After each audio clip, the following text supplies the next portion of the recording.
Boca de ovo, vou contar uma história. Ixi. Tinha uma galinha que ela teve 3 pintinhos. Ah, 3 pintinhos. 3 pintinhos. Só que os 3 pintinhos morreram. Morreu? Morreu. Morreu. Aí o que aconteceu?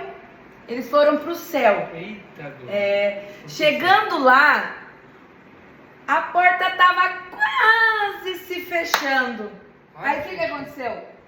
Ficaram tudo pra trás. Não. 2 pintinhos foram espertos. Entraram na porta. Correndo. Conseguiu entrar. Mas um pintinho ficou pra trás. Nossa, coitado. Ficou. Então, você sabe me dizer qual é a moral da história? Moral da história? Não? Não sei. Não sabe? Pinto mole não entra no paraíso.